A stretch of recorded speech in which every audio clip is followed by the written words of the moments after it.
gonna make Today it. his He gonna make birthday. it He's tonight. gonna be. Oh, okay. Yeah, he out with Shell and you know. We live. Yeah, okay. Ken want FIFA to work on his day off.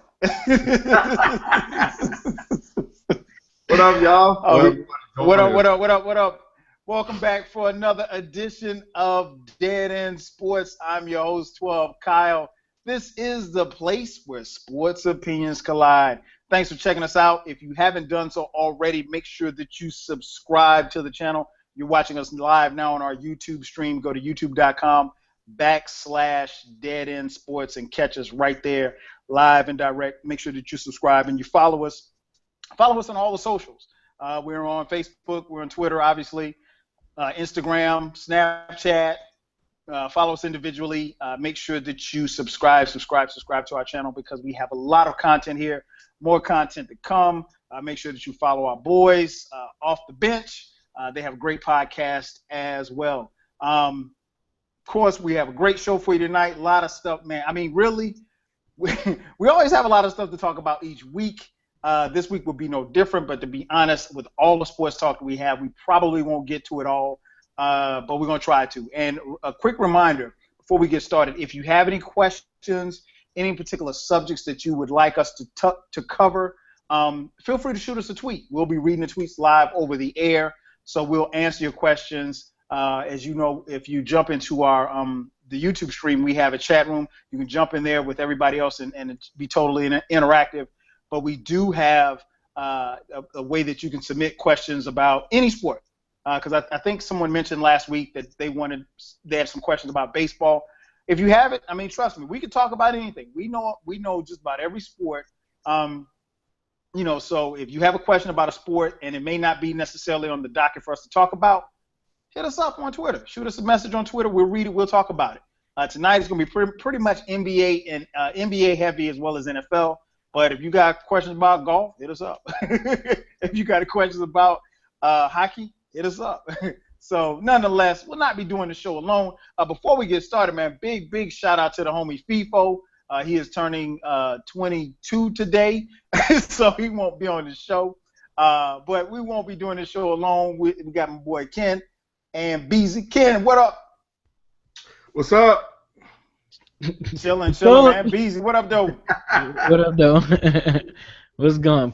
Better put some respect on it. Put some respect on it. Hey, let me tell you something, man. I watched I could have rolled up. Yeah.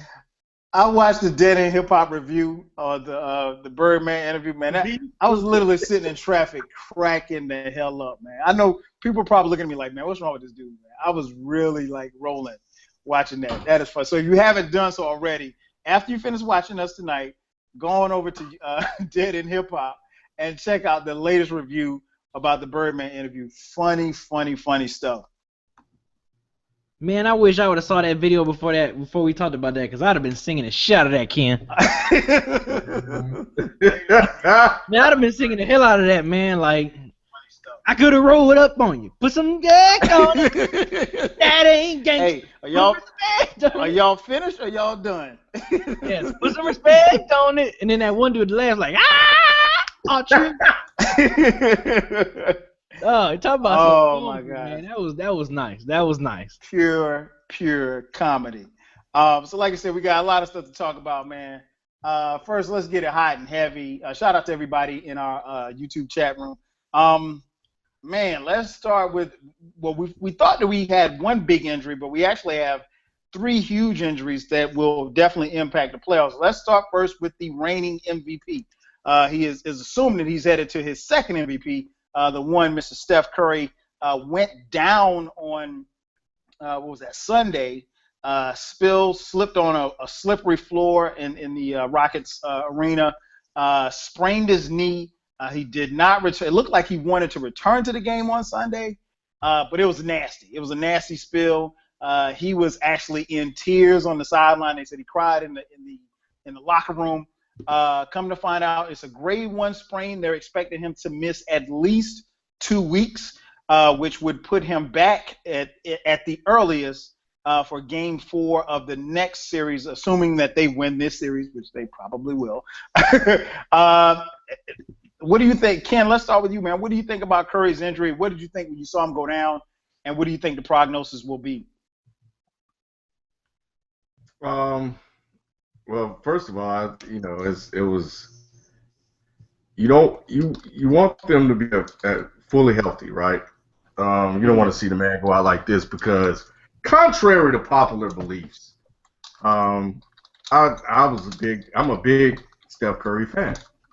I was a fan of the guy when he was at Davidson, and when he came in the league, and I remember when he was going through the problems that he was going through, with his injuries, and I really, really thought that this guy just wasn't going to make it. I thought the injury was just going to take him out.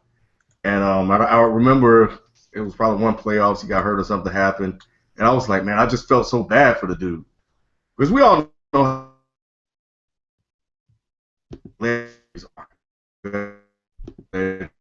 you just can't. So it was good to finally see him healthy and avoid those issues for as long as they did. And the world got a chance to benefit from that because there was some excitement in the NBA because of Steph Curry. He was a guy that everybody liked.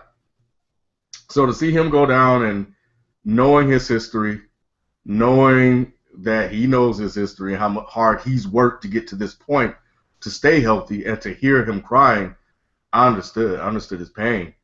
And, I thought it was slightly ironic that, depending on how long he was going to be out, that they would actually get the injury bug this year in the playoffs and seemingly kind of, try to fight their way through it. And, maybe they get put out because Curry's not healthy.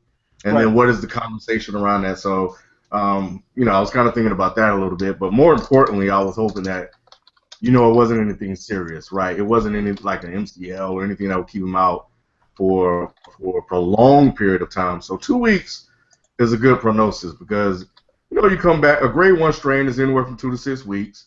It just depends on, the individual, how quick they can heal, and the mobility in the knee and all of that stuff. Like when he gets back and tested, will determine whether or not he can get on the court.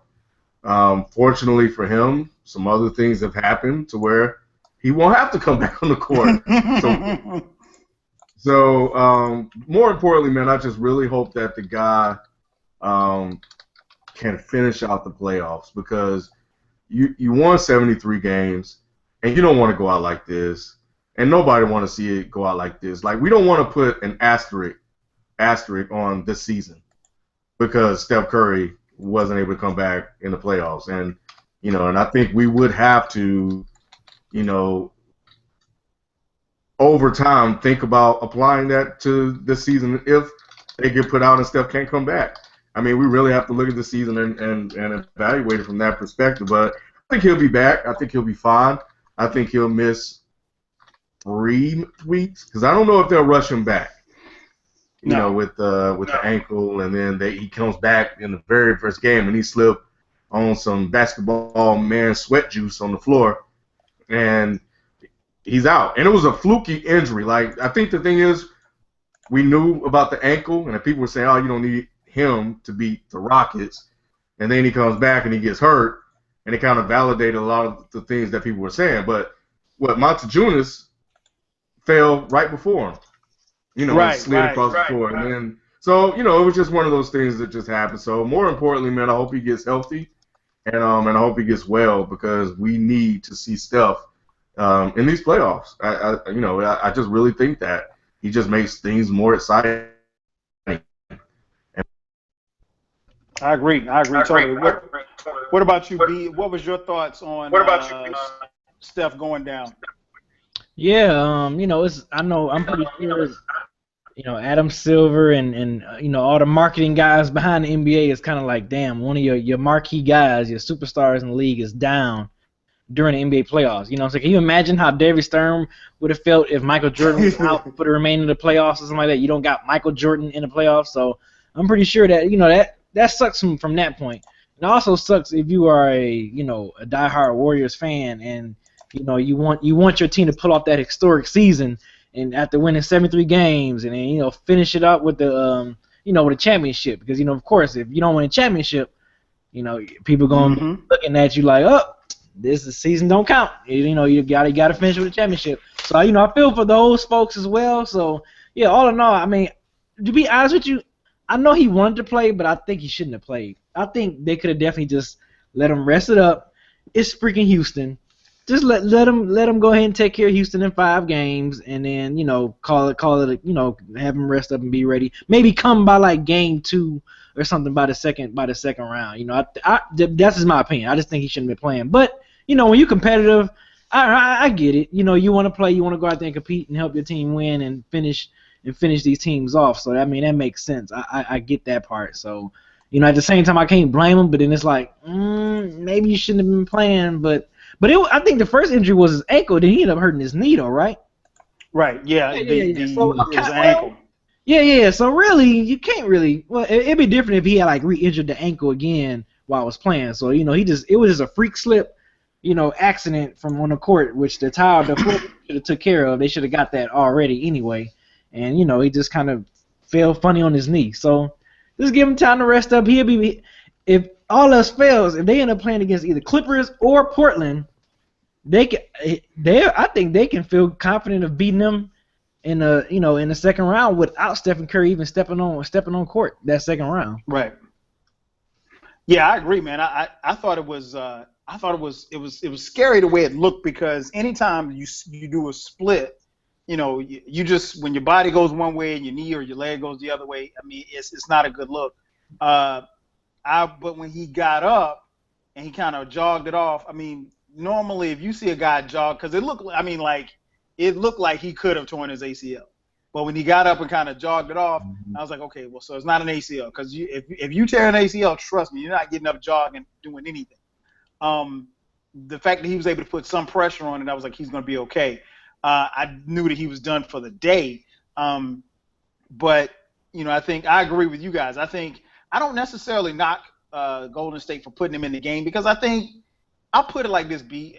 You make a good point. I'll put it like this. I think if Golden State had won Game 3, and keep in mind now, they really should have won Game 3, but they lost Game 3. Had they won Game 3, I don't think there's any way that Steph would have played. I mean, unless he was just 100%, because they got to figure, okay, well, we're up 3-0. Even if we lose Game 4, we can sit Steph another game. That's a couple more. That's 3 or 4 more days of rest. And then if we need to close him, if we need to play him in Game 4 at home, then we can do that. So I don't knock them for playing him. It's just one of the freak things. Like you said, Montezumas, he fell down too. And, I mean, he was lucky not to get injured. Somebody really, for a spill like that, for a wet spot to be that big on the floor, I mean, like, somebody really should have gotten fired for that. You know what I'm saying? But I give the Warriors credit. I think if the timetable holds true and there's no setbacks, because now it could always be a setback. But looking at what they're facing, you don't necessarily have to play Steph Curry again until you know that you could beat either team that they're going to face in the next round. They can't beat the Spurs they're going to need Curry to be at 100% to beat San Antonio, assuming that San Antonio gets past OKC. And we don't know that. That's going to be a hell of a series coming up as well. Now, we mentioned the other injury last night. Chris Paul, broken hand. He is out for the playoffs. Also, Blake Griffin, strained quad. He has been deemed out for the playoffs as well. B, man, what's your take on the Clippers, man? Are they snake bitten or what? Curse. Clippers are just forever cursed. I feel bad. Donald Sterling strikes again. I mean, it's just like, I don't know. Did Little B put a curse on the Clippers and we didn't know it? I forgot about Little B. It just seems like the Clippers are forever cursed and doomed, man. It's bad, man. I feel bad for him, man. That of course, Chris Paul was already like the first blow. Like, oh yeah, they're not going anywhere. But when Blake went out, it was you might as well just circle in Portland. For the second, to advance over to the second round to play Golden State, because your season is done. I don't know now at this point, are they gonna break up that team, or are they gonna make some changes, or are they just gonna be like, you know what, we got injured at the wrong time. Let's come back next season and try to go for it. I don't know, but yeah, that was bad. Like I know Blake was hurt, but I thought it was just kind of like something minor. He probably would have maybe sat out a game or limited his minutes. But when they say he was out for man in playoffs, I was like, I mean, and of course, Doc Rivers is going to say, the political stuff like, yeah, right. We can do this. We still got 2 games to play and stuff. But I'm pretty sure in the back of his mind, he like, man, shit, we screwed. Like, I'm pretty sure he's thinking that. Your 2 best players, best players is done for the remainder of the playoffs. Yeah, in the back of your mind, you have to think, like, I bet you at home with his wife, like, yeah, baby, we don't got no shot. Like, he has to, man. Hey, you know what I'm saying? And Doc is the GM, so he's like, well, at least I know I'm not gonna get fired. Right, exactly. He's like, look, my season ended because of my 2 best players got injured. So right, yeah, it's done. I can see Portland going ahead and getting the 2 more W's and advance to the second round. But yeah, man, that's messed up for the Clippers. Curse Clippers, especially those, and I feel bad for those Clippers fans because y'all feel just as bad as I do as a damn Detroit Lions fan. It's like curse. So, I hope y'all come back next year. Y'all retool. I don't know if Chris Paul or if they're gonna trade Blake in the offseason or anything like that. It's gonna be interesting once the offseason. Yeah, comes. It is. It definitely is. Ken, what's your take on the injury, man, to Blake Griffin and Chris Paul? I think they need to break it up, B. I think at this point, a lot of people are saying that. Yeah, I think now there were actually a couple of things, and I tweeted a couple of thoughts out today, but I was actually up at 3-something this morning, feeding my infant son. He had woke up, and right before I went back to bed, I decided to check the scores because I didn't even watch the game. Okay. I didn't even want to watch the game. I saw how poorly the Clippers were playing in the first quarter, and how they just really allowed Portland to gain momentum and confidence.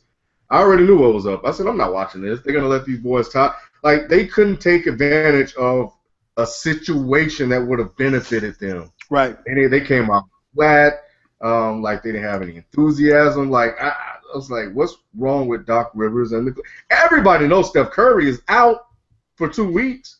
You want to go get the job done. You don't come out like that. Chris Paul was the only one playing. As always. That's always the case. Yeah.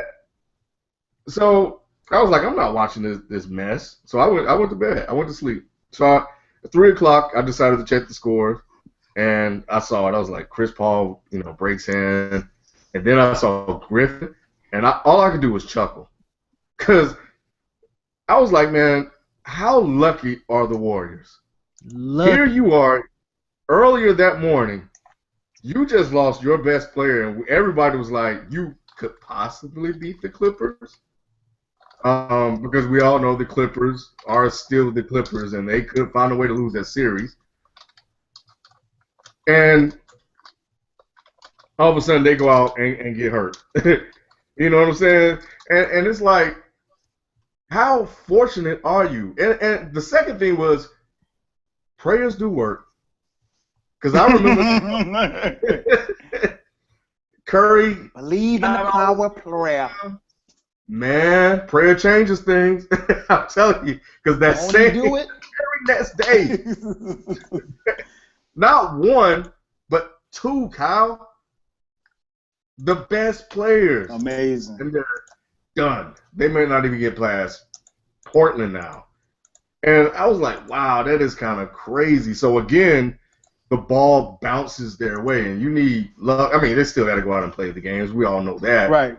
But to go from the situation, the precarious situation they were in, to the fortunate situation they're in now,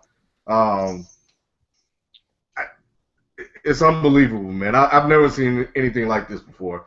So that was that. So that was at 3-something this morning. So then, wait, I think I may have tested actually last night when I was watching the game, and that's when I decided I'm not watching the game. I was like, are the Clippers really good? Like, if you really think about it, I know they win games, and this may seem a little crazy, but I think that's about it. That's all they do is they just win games.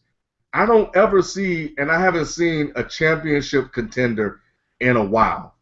And the way they were playing last night, and even in parts of Game 3, I had to question myself. It was like, I don't know if you guys, or some of you guys, or a collective group of you guys, have what it takes to win. I think they're a little bit too finesse. Like Chris Paul go gets it. Right. But everybody else, man, it's like, what type of offense is it? Like Crawford comes in and he be jacking up shots everywhere, missing left and right and up and down. And hey, but when he's on, he's on. Yeah, but what is that? One every 4 games? But yeah, man, it's incredibly sad because one thing is you don't want, like again, just like Golden State.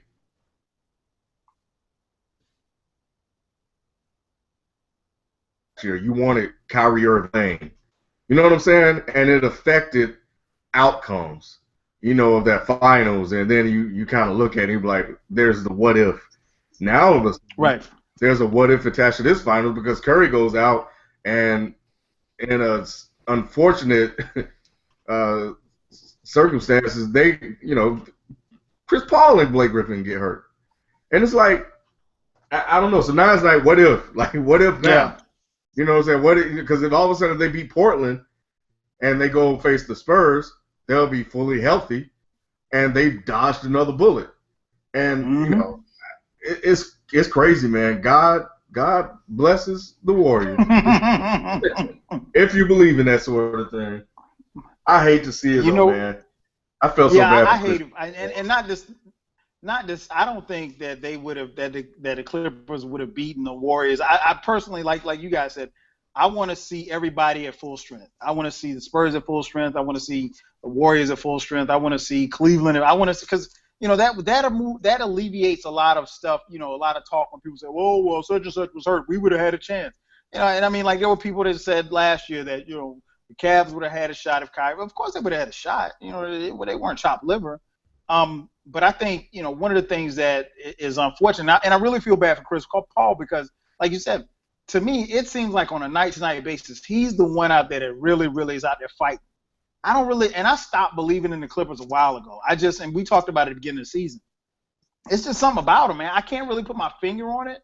And like you said, can they win a lot of games? They're like, I don't know, remember how Manning was with the Colts? He win a lot of games and get to the playoffs and don't do a damn thing. And you're like, hold up, man, you paid Manning. You're supposed to win some titles, So that's what the Clippers are, the NBA version these last few years. And, they're really going to have to make a decision if you need to bring this whole team back or not. I'm not sure. I really don't have an answer for if you should or you shouldn't because at this point, I don't know if this team is going to be any better than what they are. And what they are is a second-round team in the West, So we'll see. We'll see. I would be remiss, and we got to backtrack before I even forget about this. How in the world, Ken, you tell me this, how in the world you can have a team have the MVP go down in an injury? You see him go down at halftime. You see him not come back out for half. And the game is tied at halftime. And you end up losing by 20 points. We got to talk about these Rockets, man. We got to talk about it. What the hell is wrong with the Rockets? Well, we know what's wrong with the Rockets, but how do you blow that game like that? Not the fact that they lost, but the manner in which they lost. How do you lose like that, Ken? They should be embarrassed. I don't know what Harden was doing. Like he took 13 shots in the whole game. So I don't know what was going on there. Harden takes 13 shots in a quarter. So for him to take 13 shots for a game, and I didn't watch the game. We were shooting Dan and hip hop, so I didn't get a chance to see the game. We got notifications about the injuries and stuff like that. I was like, oh, and of course Cheryl, what up Cheryl? Tweeting us, and some of the tweets that she sent, I thought the Rockets were smashing Golden State, but I think her tweet came in the first half. So, right. When they were up 50-43, and then the score was tied going into halftime. So because when I saw the outcome, and then I saw Steph didn't even play, I understand that the Warriors came out motivated, and they played for Steph, and that's clear. But for the Rockets to not have that killer instinct in them, that dog in them, for them to go out and just it looks like they just took their foot off the pedal. Looks like as soon as they found out Steph or momentum started to swing against them, they just gave up. Looking at the score, Right. looking at the score, you don't lose 21. You don't let anybody do that to you, on your home court without their best player. Because Klay Thompson struggled in the last game. Draymond Green was dropping the ball everywhere and tackling people. They had a bad game. But let's be real. In Game 3, they blew a 17-point lead. And I thought they were going to lose that game. And they were losing that game, and it probably should have. Well, there were a lot of calls that could have went one way or the other. On the Livingston Steele, there was a foul on Beasley.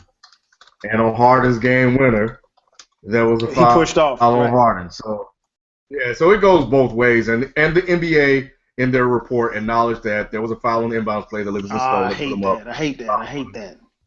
Yeah, and then they acknowledged that Harden pushed off, so they kind of cancel each other out.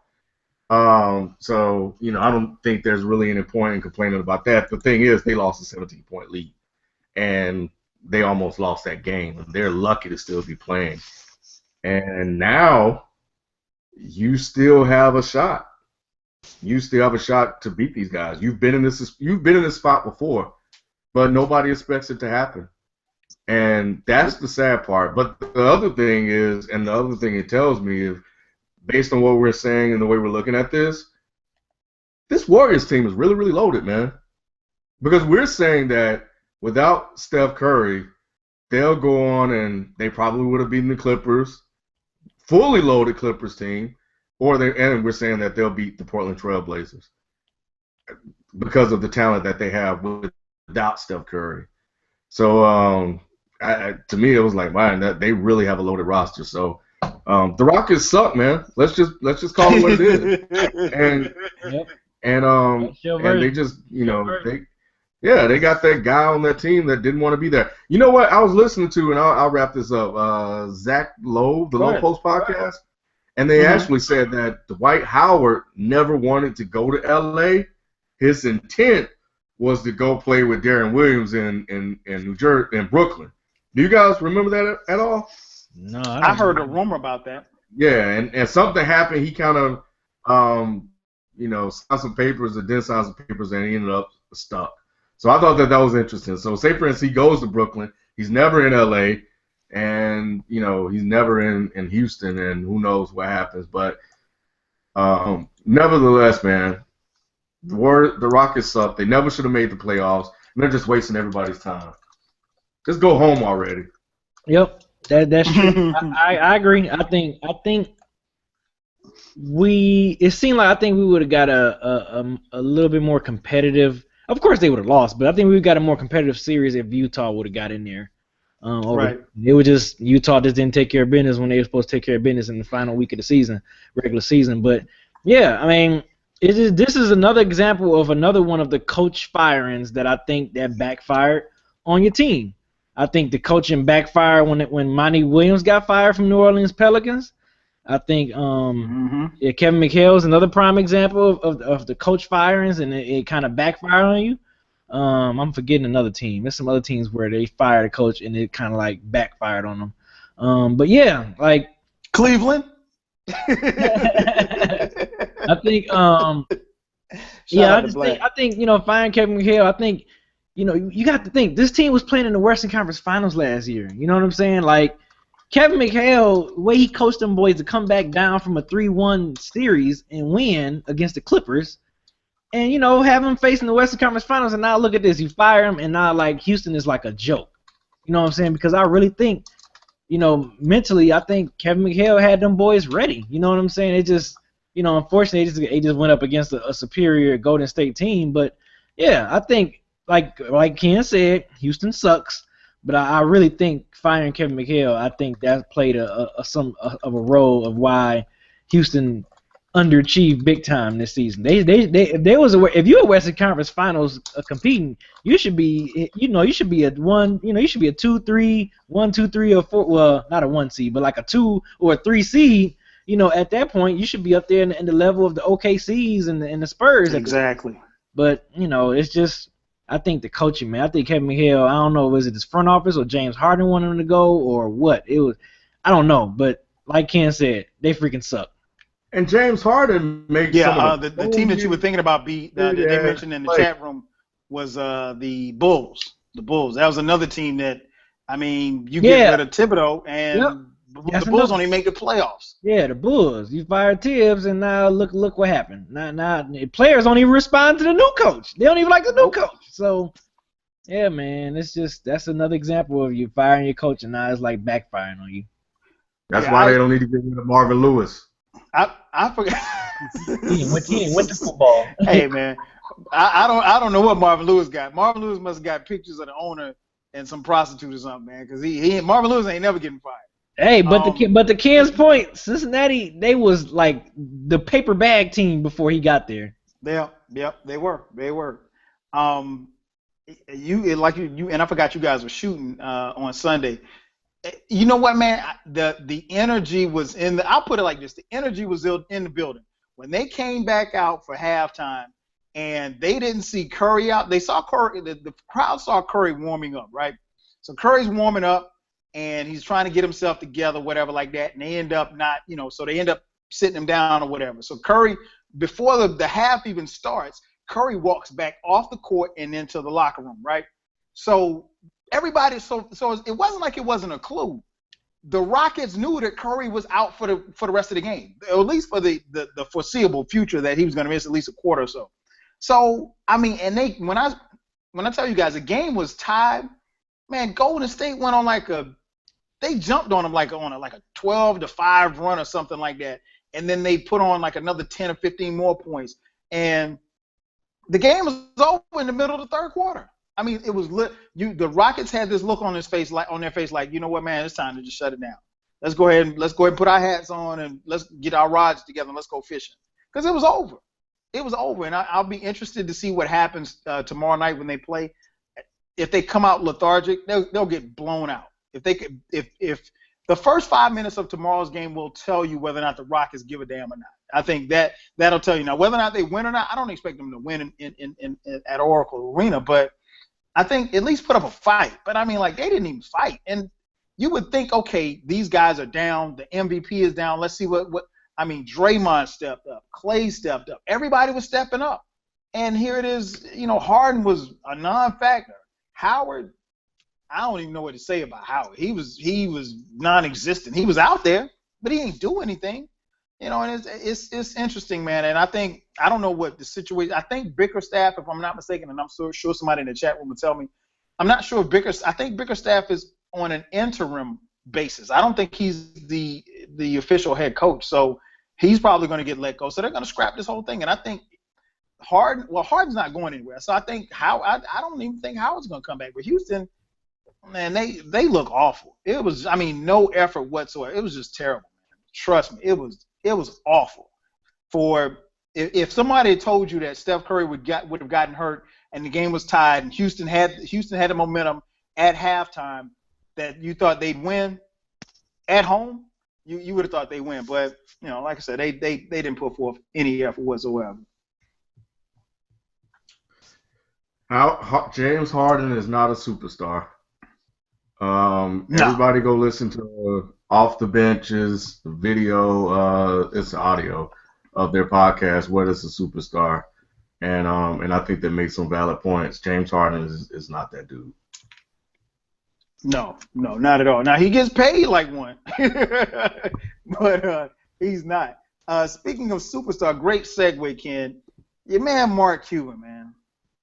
Mark freaking Cuban decided to open his mouth, and I wish this is one of the times where I wish we had our radio show where I could play the audio. He said before the game that OKC, before last night's game, before they got eliminated, he said that OKC only had one superstar, and that was Kevin Durant. Kevin Durant was told about Cuban's comments after the game and subsequently called Mark Cuban an idiot. So what do you think is going to be the fallout from that, Ken? I mean, like, we remember a time where coaches and owners and stuff, they didn't comment on other players on other teams. And if you did, you said something nice. You didn't say anything like that would stir the pot. Why would this man come out his mouth and call and say that Russell Westbrook, of all people, who's going to garner some MVP votes, is not a superstar? He was either playing mind games or he believed it. And I don't know what games he was watching in that series. Westbrook was putting work to them. And I was really, really impressed, and I tweeted you guys last night, I was really impressed by Westbrook. His shot, his jump shot has improved tremendously. Still can't shoot threes at a high percentage rate. But I was just watching him, and I know he hurt, and I know he knew, but he was so composed, man. And just watching, and you could literally look at that team, and it just felt like it was Westbrook's team now. And Kevin Durant was playing second fiddle. And it's kind of amazing to actually have witnessed this turnaround. And a lot of it happened when Kevin Durant, got hurt, when he was at the peak of his powers. And, they're still there. He still has his moments. A lot of the time, he's still a superstar himself. But the alpha is definitely Westbrook. And whenever they need to, he still gets a little erratic, but just his composure, the way he leads, just his demeanor, the way he carried himself, it really seemed like they follow his lead. And it was really, really, really interesting to watch, because I know that's a conversation that we've had before in the past, and now I think it's clear as day. That's no knock on Kevin Durant. I think they're definitely a tandem to be reckoned with, a force to be reckoned with.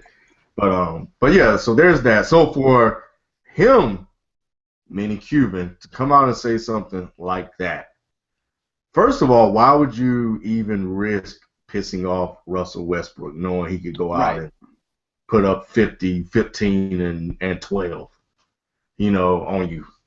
That's crazy. Your team needs a win, and you don't need to give him motivation to go out there and basically send you home.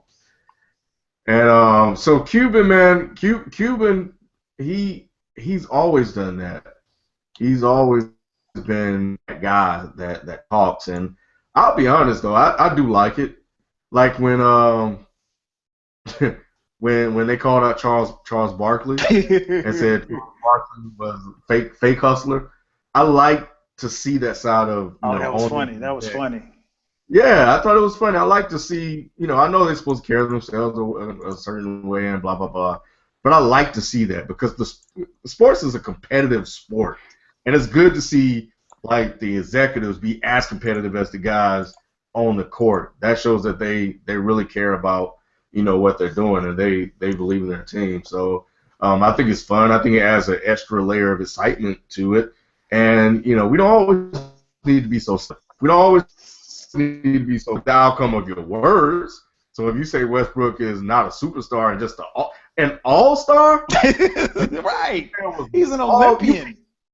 You couldn't even say he was a star. So Pachulia was almost an all-star. You're putting him in that category? Come on, man. You got to be more respectful than that. Put some respect on that man's name. Don't do that man like that. Put some respect on his name. Oh, man, that's still funny. What about you, B, man? What was your thoughts when you heard that Cuban came out of his mouth? Hold on. That guy's an idiot, okay? That guy's an idiot, okay? That's all. He's an idiot. And that's all I'm going to leave it at that. He's an idiot. Yeah, like... Next question. Man. Yeah, right. Next question. Just leave it at that. But, yeah, oh, God.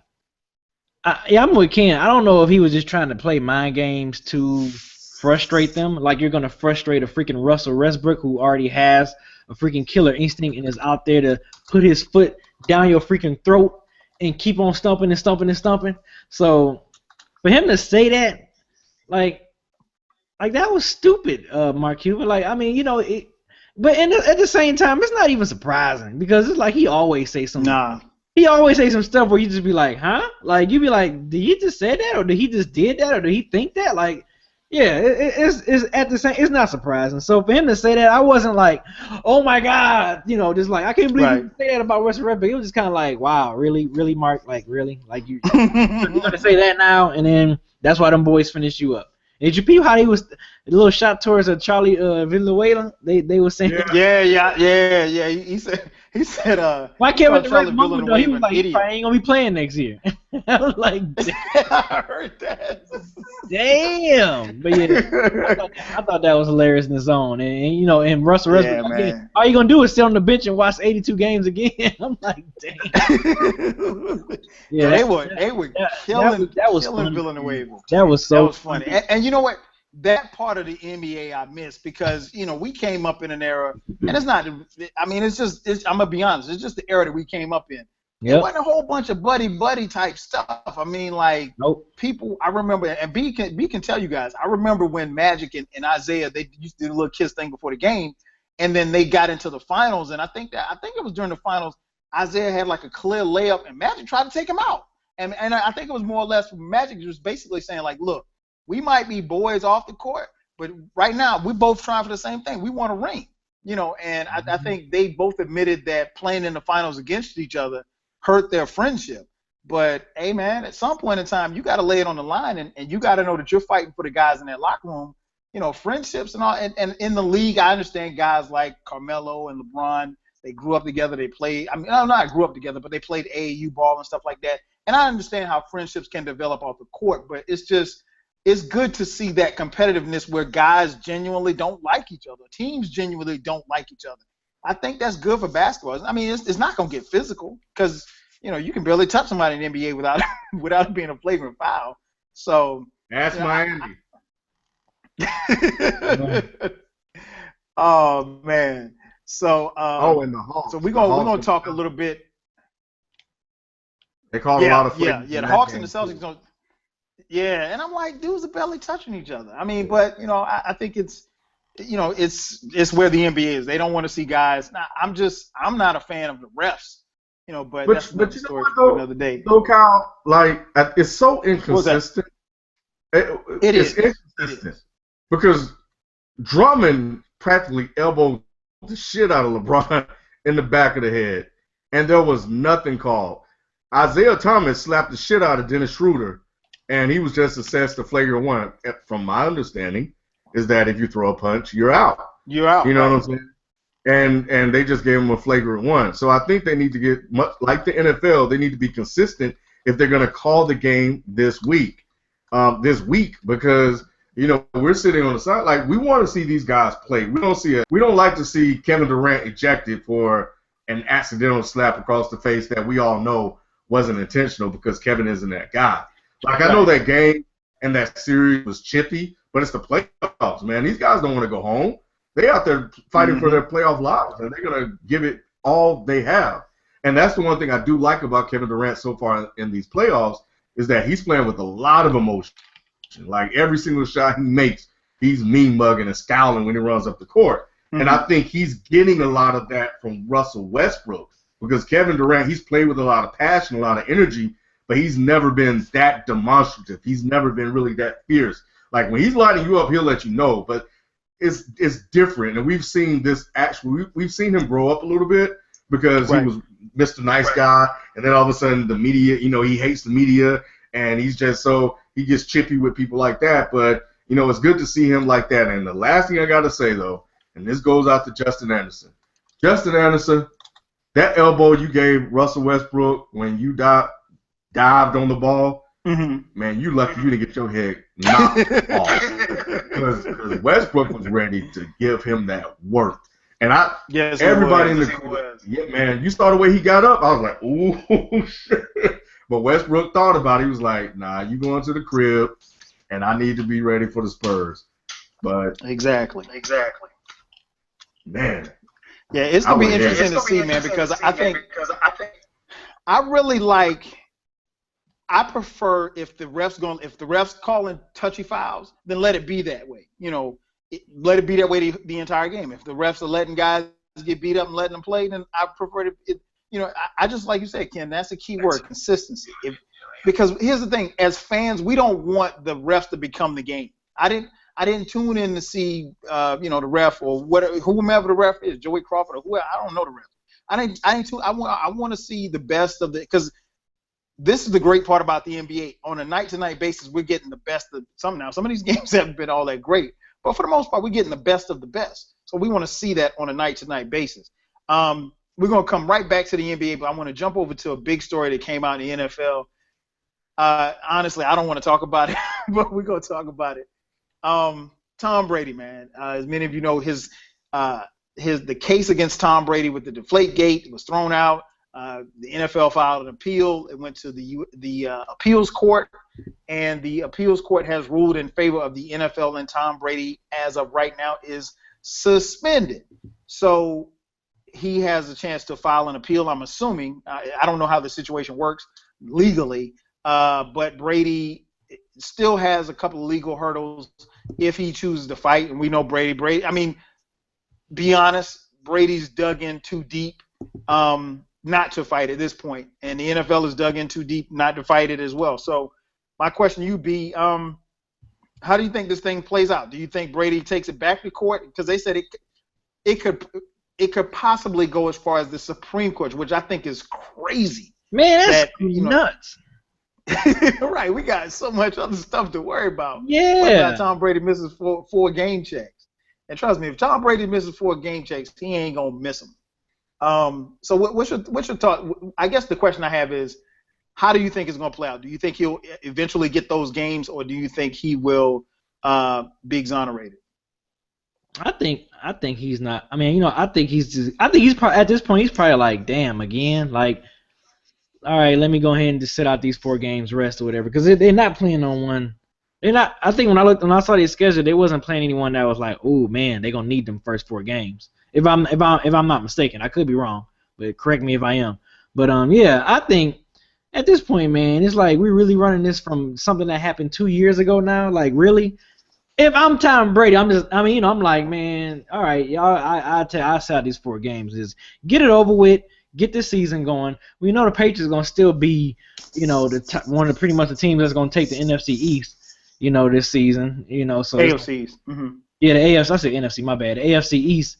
As long as you got Brady and Belichick, they're the Duncan and Greg Pop of football.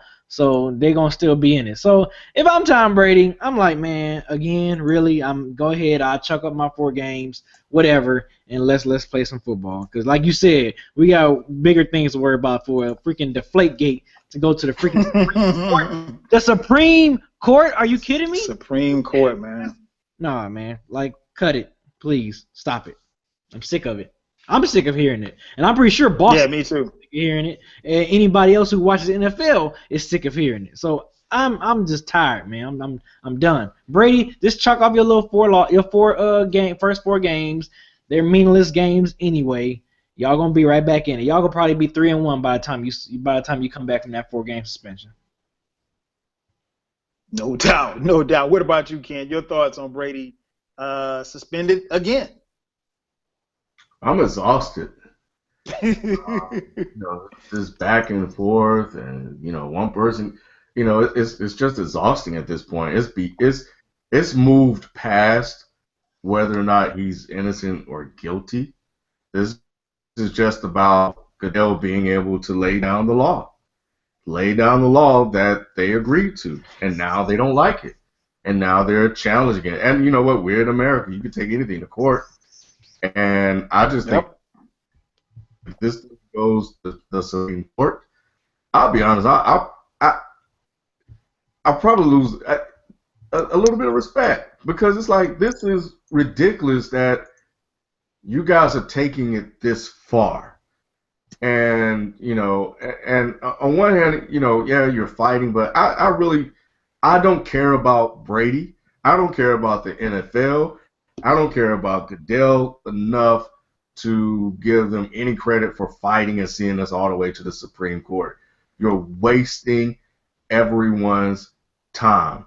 But if that's what you want to do, then go for it. It's your right. I'm tired. I'm exhausted and trying to, apply any type of thought on this. Look, the fact is, and it's as simple as this. They gave the man the power to issue punishment. And that's what he did. And he doesn't agree with it. He doesn't have to agree with it. He's doing what he needs to do to stand up for himself. And that's what Tom Brady's doing. And for me, it's like, y'all go ahead, fight it out, do what you need to do. But, he's within his right to do this. And, you feel otherwise. So I think that the other interesting thing that I've noticed is that this whole thing has turned. I remember when this story broke, everybody was against the Patriots and Brady. Now everybody's on his side. Groupthink is a motherfucker, boy.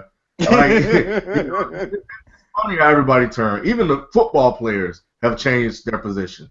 NFL owners have changed their position. Everybody has changed their position. Some people are going off the science and the report, and if you ask me, all of that stuff can be manipulated. You're going to believe whatever side you want to believe based on what you read, because there's two different things coming out, and there are you got a bunch of scientists arguing about what about this ideal gas law, and each one has a different take on it. Right, right. And that's, to me, how I interpret it. It's all in what science you choose to believe. And I think that people are just going with whatever the wave is at that time. But at the end of the day, this is exhausting. I'm glad that the judge overturned it. But to be honest, and this is the last thing because I think he had the right to, because Goodell had the right, and then this judge came in. Come on, man, like you're out of bounds. But the other thing is, I can't help but wonder, are any of these guys fans of Brady, or if any of these guys don't like Brady that's making this ruling? Because the initial judge, maybe he was a fan of the pay. I don't know. You never know, man.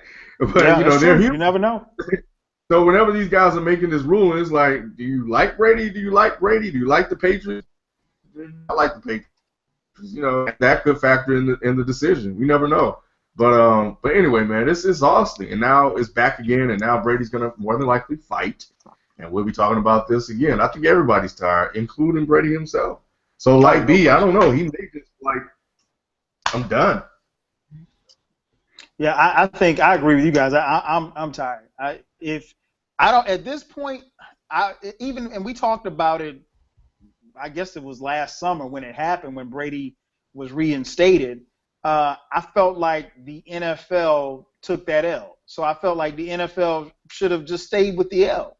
Just take your L and go on home. And Roger Goodell was taking major L's, left and right when it came to these guys and their suspensions and everything like that. And again, this is what was collectively bargained. Now it's going to be interesting to see what happens when the NFL Players Association and the owners come to the table again.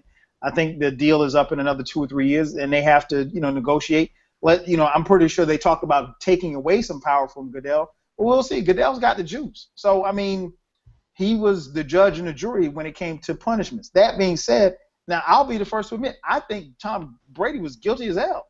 But at this point, we're 2 seasons away. There's no need to suspend him now. I really don't think he should be suspended now. I think if they were going to suspend him, it should have been last year.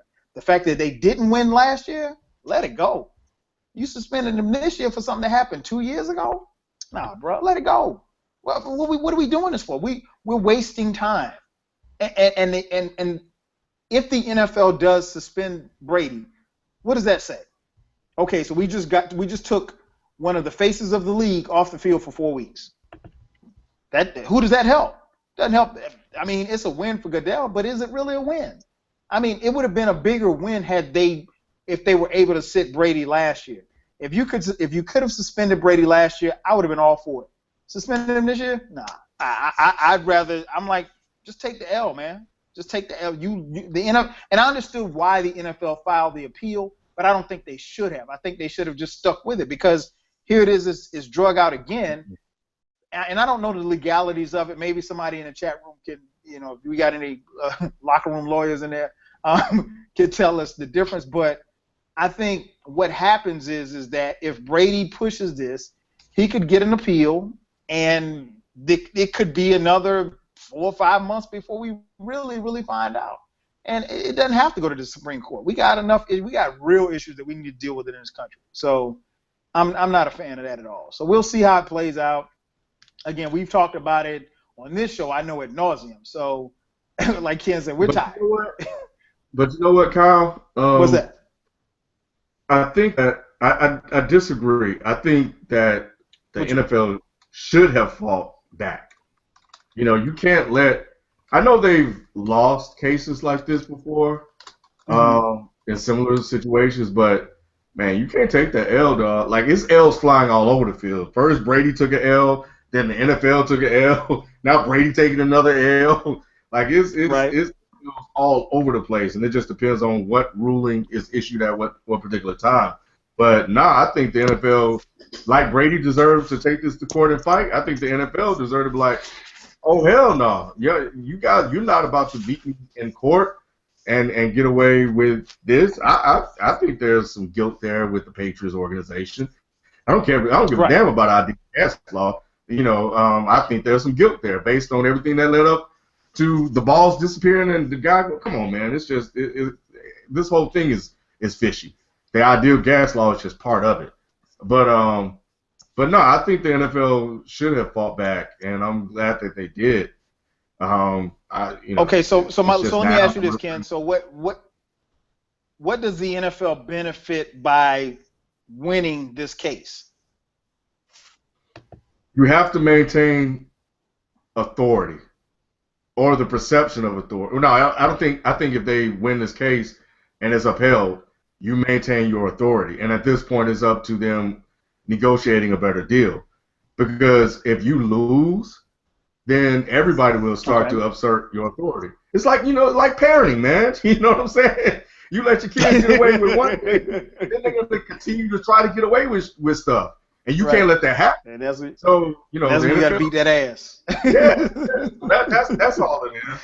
I think that they negotiated a bad deal, and there's something. But if they lose, then everybody else is gonna start, flipping off at the mouth, and then you got an unruly, classroom, right? And you can't have that. You're in dangerous minds.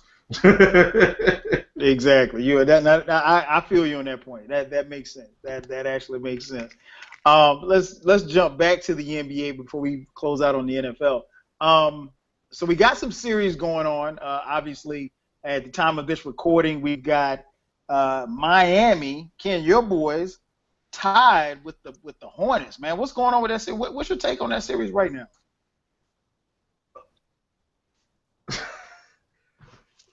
Miami, man, they have a tendency, and they did the same thing against Boston, where they just get absolutely cold and they can't get anything. They went cold in that game and start missing point-blank layups. They become frustrated because a lot of them are veterans and think they deserve veteran treatment. Now, I do think the calls in that last game were like a little bit one-sided, but nevertheless, I think actually in both games in Charlotte, I think we're slightly a little, one-sided. But, well, game 3 they just beat the crap out of Miami, but game 4 Miami went cold, and I really honestly don't know what to make of the series anymore because Miami can look absolutely unbeatable at times, but that's when shots are falling. Right. And the biggest problem with Miami is they don't know how to get out of a funk. And I thought maybe Boston was a fluke when they were beating Boston by 26, and they ended up losing that game, and they couldn't hit a shot. Ryan want to credit the Boston or the Celtic defense. I disagree with that. I just think they couldn't hit a shot. And then looking at the game in Charlotte, it kind of validated that a little bit more to me. They just couldn't hit a shot. And it's like it is the weirdest thing in the world. It is very perplexing to see guys like Joe Johnson, Lou Alding, and Wade. And Wade was off yesterday. He didn't get it going until late, but to see them unable to actually hit a shot. And then, they had a chance to steal their game, but Whiteside couldn't get a free throw, and a lot of them were frustrated, and they've let that be known. So, but Charlotte, they had a great second half. And I think the stat is they were the third best team after the All-Star break in the NBA. And that's not to be discredited, but I believe they were the same thing last year when they played Miami. Cleveland, and they got waxed, and, that was that. But the last thing is this. It was definitely good to see Michael Jordan pumped on the sideline. Hey, man, Jordan, look, he wanted to jump in that game, didn't he? So that was cool, man. It was exciting to actually see that and see him really get behind his players, man, and to pump them up and get them motivated. And they have a lot of confidence now. They got their confidence back, and they're going to be a tough out now. I think when Miami had a shot to put them away, they didn't, and they let these boys back in the series. And it's best 2 or 3. But yeah, it was really, really fun to see Michael Jordan that pumped and really behind his players, man. That was good, and good for Charlotte, man, to finally win a game and that was exciting to actually see them get off the shot a little bit. So, I thought that was cool, man. So, shout out to Charlotte, man. No doubt, no doubt. What about you, B? What's your take on how that series is going? How do you think it's going to play out? The Hornets actually surprised me because the way, we saw Miami come out the first 2 games of the series at home, we like, this is looking like the Eastern Conference, team that's going to be fighting with the Cavs really good. But, shout out to Charlotte for fighting back, for now, securing their home court. It's like Miami took care of their business at home. And, shout out to Charlotte for not letting Miami sneak away with one and the series being 3-1 instead of 2-2. So, yeah, man, Kemba Walker and Frank the Tank and Jeremy, I mean, they stepping up. They are stepping up. So, I can give definitely props too. I didn't see this coming. I thought Miami was going to take care of them in 5. The way the first 2 games went, I was like, yeah, Miami get these boys in 5 or whatever. But, hey, look, now this is a crucial game 5. Like Ken said, now you give a underdog team like Charlotte some confidence. They thinking, we can just steal 1 at their home. We got this series, so they're gonna be coming. Mm-hmm. They're gonna be coming ready to play at American Airlines Arena, man. At the Hornets. So if I'm Ken's boy D Wade and them, they better come ready. They better come ready because if you mess around and Charlotte win this game 5, I think. We could be looking at an upset. We could be looking at one of the first upsets in this NBA playoffs.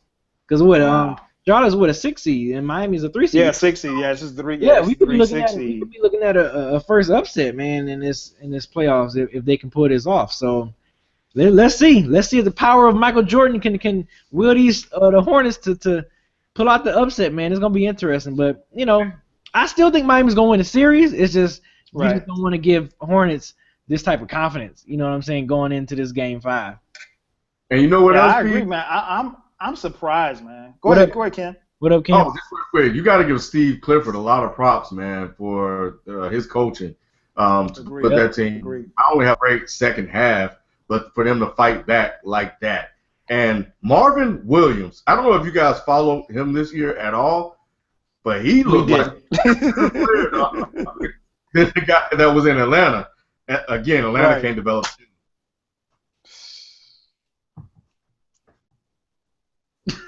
Sorry, Kyle.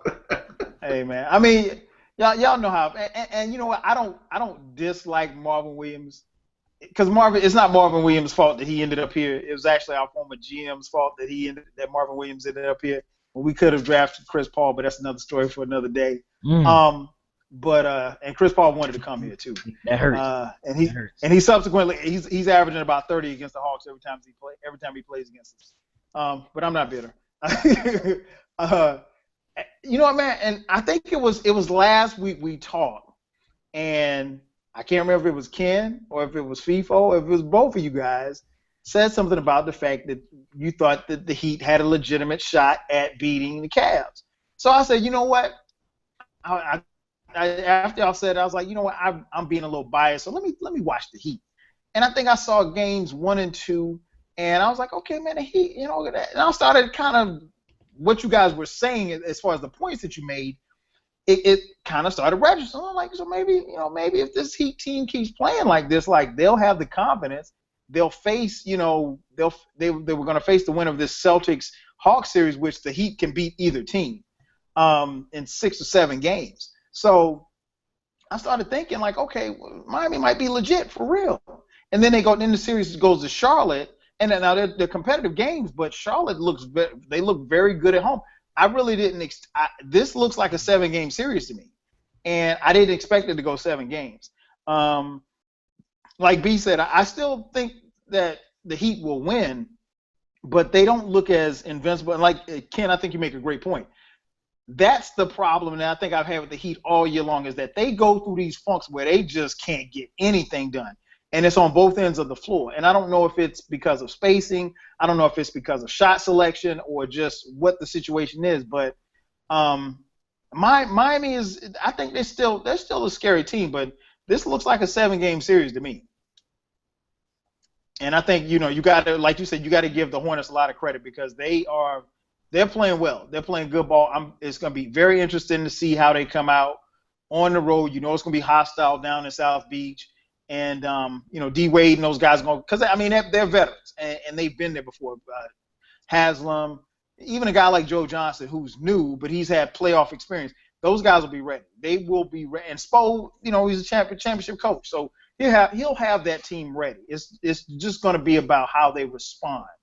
And we had OKC advance by defeating Dallas. We mentioned that series.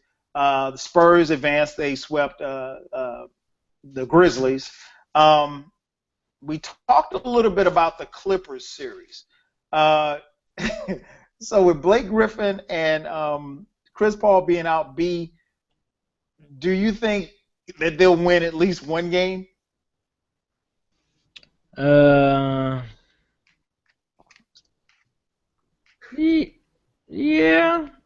I think they get 1. Yeah, they get 1 game. I think they get 1 game. Okay. They get, that emotional. Sometimes them home games always be them emotional type games. They get 1. I think they get 1. They'd be good. Okay. What about you, Ken? Do you think that they're capable of at least getting 1 game? No. Who's your first scoring option? Redick? Crawford, I would guess, right? Austin Rivers. Okay. So break it down. Break it down for the people. Crawford to get buckets, he just a liability on defense. That's all. Yeah. So break it down. So who's starting in place of CP3? Is it Rivers or is it Crawford? I'm not sure. It might be Rivers. He's gonna put his son out there. He's gonna start. He's gonna put his son out there, man. Oh man. Yeah, and he's gonna be like, you know what? Because I still want to, be able to bring Jamal Crawford off the bench, where he's comfortable at, and we have scoring off the bench. I think he'll start Rivers, Austin Rivers. But then, who's gonna take Griffin's spot? We don't know. The good thing is they played without Griffin, right, portion of the year, season, but they haven't played without Chris Paul, and Austin Rivers is not Chris Paul. He may have a come out party. We we may see whatever Doc Rivers saw in his son when he made the trade. Hey man, that's his child. He's gonna see something special in his child at all times. Yeah. Hey, look, I coach flag football, and my son stay on the field. I've never taken him out the game. Oh man, and you know how it is with the coach's son. He's either the best player or the worst player on the team. Like you're playing little league ball. The coach's son is always either the best player or the worst player. There's no in between. You can't be one or the other. You got to be either the best or the worst. Yeah, that's true. I won't say which one mine is. Well, hey, well, Now you he's can young play. though. You got time. You got time. He's still developing. So yeah, that's a. I think that's gonna be a pretty well. I'm not gonna say it's gonna be a good series. Um, so yeah, that series is uh, with Paul and CP3. Excuse me, with CP3 and Blake Griffin being out, it doesn't look good. Doesn't look good. Um, One other series that we haven't talked about, Hawks and Celtics, which are actually going on right now at the time of this recording. Um, that series is tied up 2-2. Game 5, like as I mentioned, is going on right now with the Hawks um, where the Hawks have a pretty much commanding lead over the Celtics right now. How do you see this one playing out, B? Like I said before, I think before this series started, I think I had predicted Celtics to win this series. Just off the pure gut and just the defensive minded that this team is, and then of course, if they need buckets, little Isaiah Thomas is available to get buckets. Oh, he gets buckets too. Even though, and it's like they still, you gotta give credit to Brad Stevens though, he is doing a good job with Avery Bradley being out. They starting 2 guard. Another good defensive perimeter defender, and they still able to manage to still be in this series. Like they haven't lost a beat. So I predicted the Celtics to win this. I think they can still get this in possibly 6 or 7. Okay. What about you, Ken? I think this probably will be over in 6. But if you'll recall last week, I said in the first 2 games when the Hawks took a 2-0 lead in the series, the difference in that game was the Celtics just couldn't buy a bucket. Yep. And in the last 2, they were able to, score. And it turned the game. Now, the last game was really, really good. Hawks whooping their ass right now, though. Yeah, they are. But they came out flat. But the last game was really, really good because Isaiah Thomas was on the court talking mad shit because now he's hitting shots, so he can talk shit now. He wasn't talking shit when he was missing, but I mean, you never do. Never do. Right. He was talking mad shit to Dennis Schroeder, smacking Schroeder upside his head, up and down the court by scoring on him and literally smacking him upside the head. Smacking him upside the head, right. And Dennis Schroeder, boy, that woke up. And Kyle, I don't know if you were watching the game, but that boy got going. And he brought the Hawks all the way back. He was cooking the Celtics. They couldn't do anything with him. And I think Bud made a mistake, and I don't know how tired Schroeder was, but I think he should have left Schroeder in there because Teague just grinded the offense back down to a halt. Yeah, he did. And they couldn't. You know what I'm saying? Like Schroeder was playing with purpose, with passion, with conviction. Like he wanted Isaiah Thomas. And Isaiah Thomas went cold. He couldn't hit a shot anymore. So he was kind of, he kind of, shut his mouth a little bit. But Schroeder was putting it to him, and I think he should have just let that man stay in there and let that man work and see what happens and ride it out. You got to go with the hot hand, and he was taking it personally. That was a good playoff game. That's what we like to see. 2 teams going at it 1-on-1, just knuckling it up and just going for it, man. And that was exciting and fun to watch. Much like the Detroit series. Even though that one ended in 4, it still was a great series because I think Detroit, so. Every game was competitive. they was taking it to the Cavs, and they were not backing down. The Grizzlies, the last games they played against the Spurs, they were giving it all they had, and they made the Spurs work for it. So that's what we like to see in the playoffs, man. And that's why it was the only game out of the 4 that I enjoyed. The other ones have been duds, and it looks like tonight is a dud. But outside of that, I even forgot this series was even still going on. I think I like that Detroit. Detroit versus Cavs series. I thought it was very competitive. I thought Detroit, they're 1 or 2 pieces away. But one of the things I liked about it, and something B brought to our attention early in the season, that the fact that they were young, but like they got a lot of fight in them, man. That whole team. I mean, like they're just a bunch of scrappy dudes, man. Like it's you got a couple of guys like one of the Morris twins, bounced around, had a good year. The Johnson kid is nice. Like I like what Stan Van Gundy's doing. I think if the organization will stay patient, and they really don't have any reason not to be, they actually have a lot of reason to be very, very optimistic about the future. But I like the way Detroit, they didn't back down from Cleveland, and even when they got down in when the game was in Cleveland, I think it was game 3, those guys started hitting shots and they were out there, jumping around and just having fun, and really they were telling Cleveland, like, look, we're here, we're not going nowhere.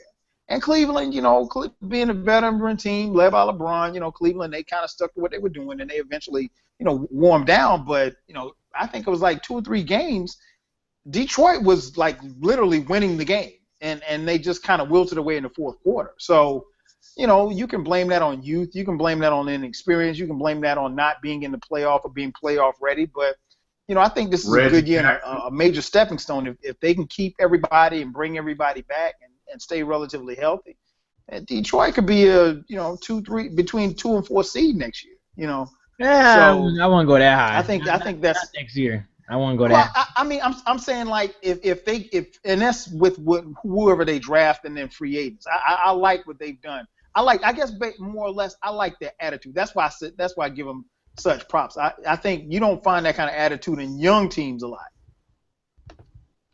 Yeah, but What do you think about them? I give us about another 3 or 4 years before we like a legit like 1, 2, or 3 seed team in the East.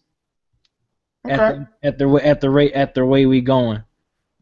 But I am expecting us to make the playoffs next year though. Like, I mean, like now, like I said, this season was a measuring stick for my Pistons. We was either gonna barely miss the playoffs or just get in, and we just got in. They pretty much did exactly what I expected them to do, and be in as a 7 or 8 seed and lose the first round. But when you building a team from the ground up, you're gonna need this like experience. You're gonna need the butt kickings. All the great teams went through it. The Chicago Bulls, Yep. The Pistons, the bad boy Pistons. You gotta go through your butt kickings, man, before you can, baby steps. Yeah, you gotta take the baby. So that's why I looked at this as like baby steps, So you didn't have them winning a 7B? Hey, you silly? No, there was no way an inexperienced Pistons team was gonna beat the Cavs at home in Game 7. No way. Hey, man. No way that was gonna happen. That reminds me, we need to shout out our boy Q, the 6th man from off the bench, who mysteriously is not, if I can see correctly, is mysteriously not in tonight's chat room. But Q on Off the Bench podcast famously picked the Pistons to win in 7. I don't know if he had any money on that series. I don't know if he has any family that plays for the Pistons. I don't know if he knows Stan Van Gundy personally. But I don't think anybody would have picked the Pistons in 7. Yeah. Nonetheless, Q, you get the gas face. It's not like they had home court advantage. It would have been on Cleveland home court. No way. No way that was going to happen. Right. No way. I don't know. I mean, but Q been picking bad teams all year. I mean, he's been picking bad. I mean, he's an Eagles fan, man. He's been picking bad all year. So, it is. You like FIFA, man. The other series that actually played right before we went on the air, and I don't know why, man, this game was on at like 6 o'clock. I mean, like, they treat him like this NCAA.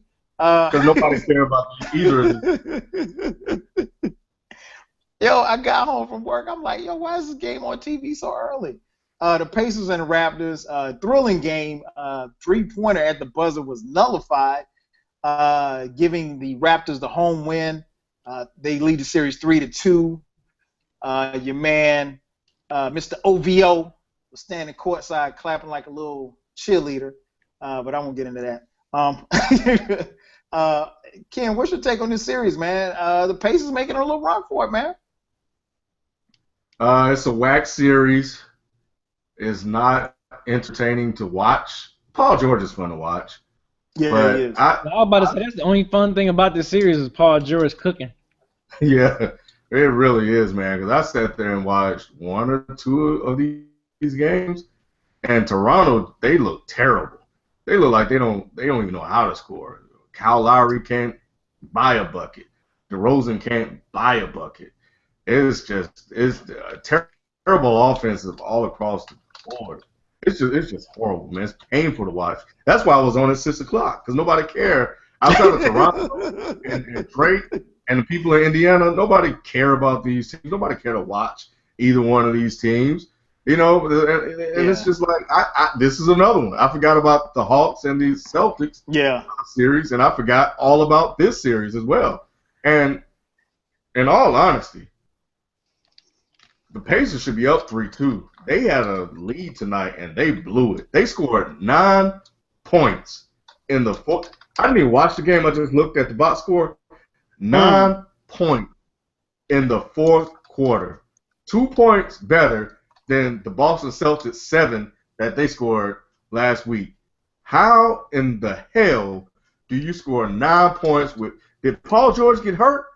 I don't know how that happened. So they should have been up, and they may have just cost themselves the series because I don't know. I think it's going back to what, Indiana? They'll probably win there. Yeah, it goes back to Indiana. 7. I know I picked Indiana to win this series because I believe in Paul George.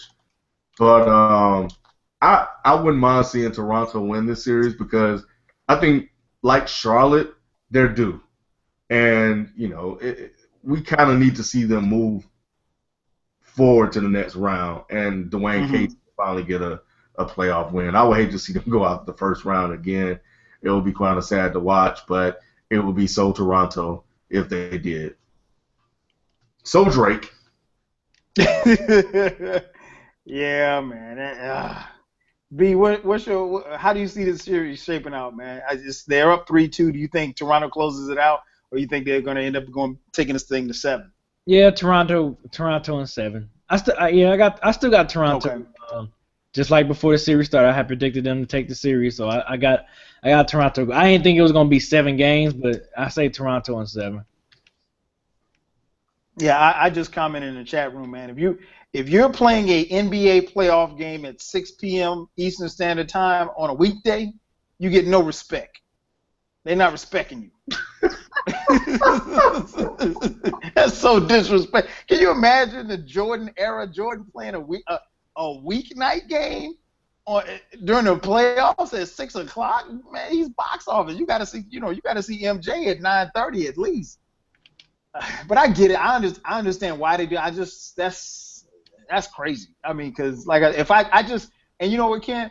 I wouldn't even known the game was on had I not. But TNT was, or whatever channel it was on, was the last channel that I watched. So when I came in and I turned the TV on, that's how I knew the game was on. If I had never turned my TV on, we would have come on the air and I wouldn't have known this game was being played. So I think it's gonna go 7. It's fun watching Paul George. It's kind of hard to watch Toronto. Toronto don't really excite me to watch them. I mean, they play. I guess maybe because I don't know many. I mean, I know the players, but I don't. So we'll see how that series goes. I think it's going to go 7. And I mentioned earlier, I think Heat and Hornets might go 7 as well. I think we've hit all of the series we talked about. Oh, let's real quick. Thunder versus Spurs. Let's get a quick preview on that. B, how do you see this one shaping out, man? This is, 2 of the 3 best teams in the West. I tweeted it. I think it was that yesterday, earlier today. I say Spurs in 6. I think Spurs got it, gonna have it in 6. Because and the reason why I say that is because I remember, and of course, I know it's regular season, but like, just when it came down to them crunch moments in the game, just how disciplined San Antonio stayed. They never got rattled. Where it was times, as much as we love Westbrook, sometimes you'd be like, Westbrook, what the hell are you doing? Like, it always those moments right. where you'd be like, okay, see, that y'all could have had a better possession than that, or y'all could have did better on this possession, or whatever. Whereas in Spurs, you never really had that. And let's not forget, we still got this young man named Kawhi Leonard, and we saw what he did in the playoffs, where he pretty much contained both Kevin Durant in one series, and then went to the finals and contained LeBron James. So let's not act like he still can't do that. So I'm pretty sure it's gonna be some games where Durant is not kind of hidden. It's gonna be Durant gonna have those 5 for 21 type of games. You know what I'm saying? Where where he's going to get most of his points from the free throw line, maybe just from being aggressive. But Kawhi Leonard gonna make it tough for him, man. He's gonna make it tough for him. So yeah, that's why I got Spurs in 6. What about you, Ken? OKC will get 2 games. No, I'm sorry. Go ahead.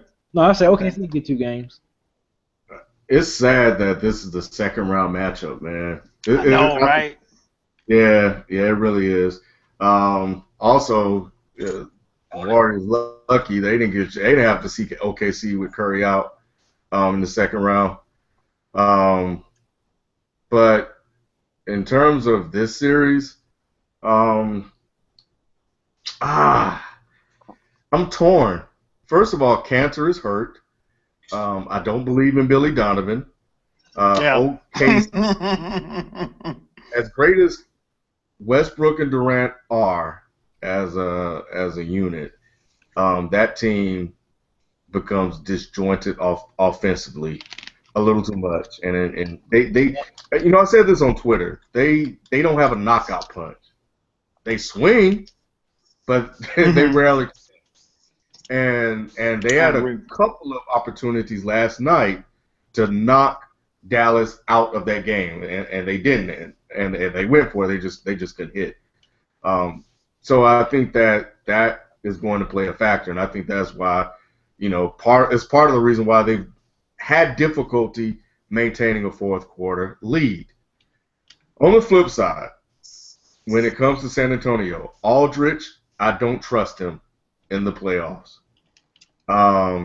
His pinky finger hurt or something hurt on him. For his size, he doesn't play big or as physical as he probably needs to in the playoffs, as he probably will need to in these playoffs, because they're going to rely on him. And for whatever reason, even though Kawhi has stepped up in the playoffs offensively, he had some great games against Memphis. There was against Golden State where he didn't step up offensively. He wasn't very aggressive. So he has a tendency to be a little bit passive. And I know Pop is trying to coach that out of him because he can score. He can flat out score. But he's just not aggressive. And he kind of works the offense. And a lot of that has to do with Pop. But there are times where he just really needs to just take over the game. And Tim Duncan said something today. He said that Kawhi Leonard is not getting the superstar respect that he deserves. And I totally agree with that. He's oftentimes disrespected on the court, when it comes to being fouled or having fouls called on him, but mainly when he's fouled. So Aldridge, Patty Mills, Ginobili, they worry me. And if it's all on Kawhi, I don't know if he's at the point in his career yet where he can literally put this team on his shoulders, on his back, and carry them against OKC, because Aldridge has to show up. And there's going to be a point in the playoffs, man, whether it's this series, whether it's against the Warriors in the conference finals, and if they happen to beat them and go to the finals, in the finals, where Aldridge is just going to flat out disappear. You're going to look up and he's going to have one of those 5 for 25 shooting nights too, where he just missing everything around the damn rim, and he's standing too far out on the perimeter. So I worry. So if I had to make a pick, I have to go with coaching, because I'll put my trust in Popovich over Billy Donovan any day. And they play a little bit more disciplined, way more disciplined than OKC does. Now, if I had to pick one, I think the OKC Warriors conference finals will be entertaining as hell. Oh, no question. I would love to see Curry and Russell Westbrook go at it, and Durant and Klay Thompson, Draymond Green go at it. That will be a fun series, but I don't think it's going to happen. Yeah, I think it's going to be. I tweeted. I think the Spurs, man, they just find a way. They find a way. I think the common denominator, and Ken, you and I have been very critical of Billy Donovan, and rightfully so. I think when it comes down to everything, I think they're going to have to make some adjustments. Once the Spurs hit him in the mouth a few times, and I just don't know that he can. And I trust Pop more than I trust Billy Donovan. I'll put it like that. So I think the Spurs will win in 7, but I think that's going to be a great series. I kind of wish it was a way that, we could get, all like just 4 teams for a great game, for a great series. And I don't know that the next series, obviously, with assuming that the Clippers, move on, if the Clippers move on to beat Portland, Isaiah Thomas just rolled his ankle. He's out. Damn. Oh, damn. Hopefully comes back in. But I would love to see that. I think that, and I honestly think the Western Conference Finals will be more competitive than the NBA Finals, because I don't see anybody standing in Cleveland's way, to be honest. But I like the Spurs, man. I like the Spurs to win it, and I think we'll get a great Western Conference Finals between the Spurs and the Warriors. So we'll see how that plays out. Before we get out of here, man, let's jump to the NFL. Sam Bradford. Samuel Bradford. Sam Bradford has told the Philadelphia Eagles that he ain't showing up to work, that they didn't put some respect on his name, and he's not going for it, because the Eagles, if you remember, just a few weeks ago, Sam Bradford signed a contract extension. I think he's getting like a guaranteed $22 million. Well, nonetheless, the Eagles made the trade to trade up. They traded away their draft pick so they could get the number 2 pick, and it's believed that they're going to take a quarterback, and they also have Chase Daniels. So they have a career backup behind Sam Bradford, and they're probably going to draft the guy who's going to take Sam Bradford's job. So Sam Bradford told the Eagles, "Hey, get me up out here. Get me up out the paint. I want to go. I want to take my ball and run." Ken, what the hell is Sam Bradford thinking? I have absolutely no idea. Because if you're that concerned about a rookie quarterback coming in and taking your job, are you serious?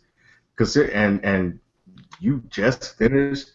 What was that? His first season fully healthy? Did he make it through the whole season? Yeah, I think so. I think so. So this is the perfect opportunity for you to play 2 years, get your money, and prove that you can stay on the court, on the football field, more than one season, and then go out and do what you need to do. But I don't know what he's thinking, man. Like you're not. I wouldn't be concerned about that. I do understand him feeling slighted by that, but I don't. I do, man. Look, if I was Sam Bradford and I signed that, and you guys showing that you want me as your quarterback and you trust me, then they didn't have this pick. They moved up to get it. That's right. The disrespectful part. And the Eagles, look, I don't know what any of these teams are doing, and to be honest, I haven't seen Wentz or Goff play, but you ain't missing much, man.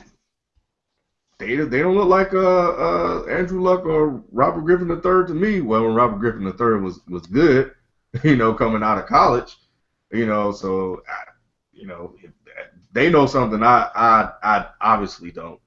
You know what, man? I've seen those quarterbacks, Ken, to be honest, and those guys, I think what it is, or the appeal is that they're the best available options in a year where quarterbacks aren't, great. They're decent quarterbacks. But I could be wrong, but these guys look like backups, to be honest. Like, they don't look like there's no franchise quarterback. Like, at the best case, Goff might be a Matt Stafford. And, for what it's worth, if you like Matt Stafford, cool. If you don't like Matt Stafford, that's cool too. But I don't see a guy that's a game changer. There's no Andrew Lucks. There's no Robert Griffin III. There's no Cam Newtons in this draft. And I think these GMs and these so-called experts have made these guys a lot better than what they are. Just turn the tape on. This guy played at, he played at a FCS school. So, in years past, if you played at an FCS school, that's a knock on you. So to be honest, I don't know what they see. I definitely wouldn't have traded up and traded away picks to get that particular. You make that kind of trade for, guys that you deem the franchise of your team. These aren't franchise QBs. Yeah, I agree. I didn't know much about Big Ben when he was drafted, and people were talking about him, and he turned out to be somebody. But, at the end of the day, you giving up a lot of picks. I think the picks are more valuable than moving up to go get this guy. You can wait until a franchise quarterback come along, and maybe you have more assets to trade.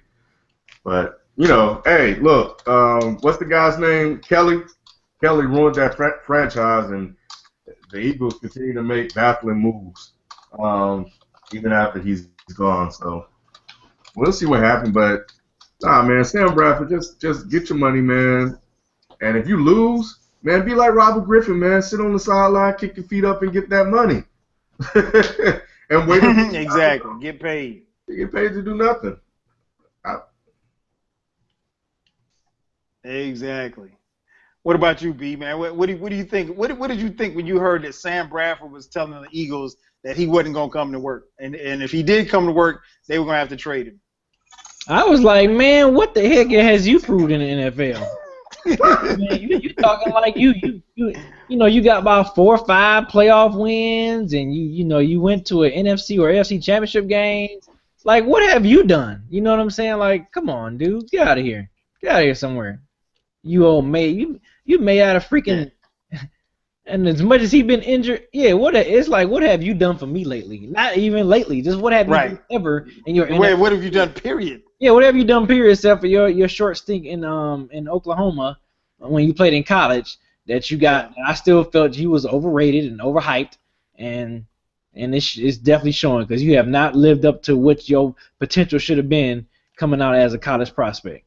The only thing Sam Bradford has done is made sure that direct deposit hit on Tuesday. Yep. And that direct deposit been hitting every Tuesday, and it's been looking good. So he's got the commas and he's got the zeros. That's it. But as far as production, oh my God, Sam Bradford. I mean, and like I wouldn't, like Ken said, don't be worried about a kid coming out of college. Now, granted, if you take a kid number 2, then at some point, yeah, they're probably going to groom him to be the starter. But at the same time, get your money and hush. I mean, what? And then here's the thing: for a guy like Sam Bradford, there's no teams out there clamoring. I mean, the Broncos don't technically have a quarterback. I mean, they've got Mark Sanchez, if you call Mark Sanchez a quarterback. But there are a couple of teams out there but they're not really a lot of places that Sam Bradford can go. So I think ultimately what's going to end up happening is he's going to end up staying in Philly. And if you can't beat out Chase Daniels and one of these rookie quarterbacks, then you know what? You don't deserve to play. Right. You worried about the wrong thing, man. Or if Goff ultimately ends up playing some point in the season, do you know why he's on the field? Because you were absolutely terrible. Exactly.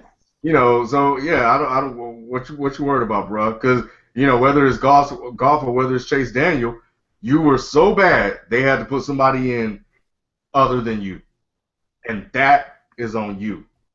So all day long, day long. Somebody said that Miami Heat won't get to the finals because they let Jeremy Lin score on them. I don't know why I found that so funny, but I was cracking up. But I wanted to address something real quick about Russell Westbrook's play against Golden State in the game. We got some time. We got time. This season, because I saw a lot of people in the chat room were criticizing Russell Westbrook and say he downplays when he plays tentative when he plays against Curry and the Warriors. I saw the same thing as well, but I don't think we'll see that same Russell Westbrook in the playoffs if they met. You're gonna get a whole different type of animal, and I wonder if part of that had to do with Billy Donovan's coaching, maybe. But I was wondering why Russell never took it to any of them. He did in stretches, but not consistently for a whole game. But I think he's going to get it in because the guy that I'm seeing, and it could change from series to series, but the guy that I've seen so far is the guy that I expect to see and the guy as we move forward in the playoffs. So, and I think that he'll be a force to reckon with. Now, everybody else I can't speak for. But I think Russell is going to be that guy, Russell and KD, and I think it would be an amazing series. So show that man some respect. He'll give you what you're looking for. Oh, no doubt, no doubt. I think the games that they played, even the game where we saw what was that? That was on ABC where Curry hit the 3. The Curry was just crazy or whatever. That was still a great game. I mean, OKC was in that game, so I don't buy into the narrative that OKC has just been up and down, and they have struggled. And we talked about it before in the past. They've struggled down the stretch, and I think a lot of it has to do with coaching or the lack thereof. And so we'll see how good or how bad Billy Donovan truly is. So we got that to look forward to. We tweeted out a little earlier, and I'm not sure and I'm pretty sure that there are people watching. We tweeted out a little earlier that the news broke, and it's just inside sports news that Skip Bayless is leaving ESPN, and he's leaving ESPN's First Take. His contract, he decided not to renew his contract after August, so his last day, I think his last time on First Take will be right after the NBA Finals. So if anybody from ESPN is watching, we got tree dudes right here that are willing to take a job, including FIFOs, and that'll be 4 of us. So if you're anybody at ESPN, if you want some flavor to your show, definitely holler at Dead End Sports. So yeah, Skip is leaving. So Ken, any thoughts on Skip leaving? I know that's your guy. Skip is my man. He irritates me when he rides hard for his teams, bro. Like Brady and Dallas, and he gets on my nerves when he gets on this fanboy stuff. But outside of that, I'll go back to what Q said, and it's something that I've noticed. But when Q said it, it really, stood out. I was like, dang, you know what? Q might be right. He, outside of the team that he rides hard for, he tends to be more objective than Stephen A. Smith. And when Stephen A. Smith plays the race card in situations where he doesn't need to play the race card, he checks. He kind of reels him back in or try to provide the balance that we need. Smith. So I do like that, but I get 2 hours back in my day because I'm not watching First Take.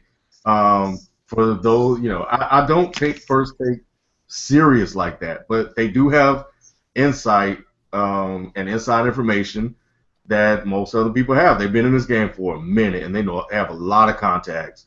So when they start, talking about that and revealing stuff at that level, it's interesting. I like to hear those little bits of nuggets, but outside of their commentary, I just it's entertaining to watch. It's nothing more than that. I don't take it as a serious news source. It's just something to pass my day by, and just to see if they're gonna say something that I won't get elsewhere, and sometimes they really do. So you got to take the fluff, out of it, and sometimes you just need to sit back and just do something that requires little brain, effort on your end.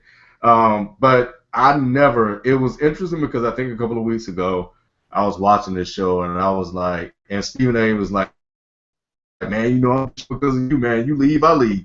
And I was like, man, will Skip ever leave First Take?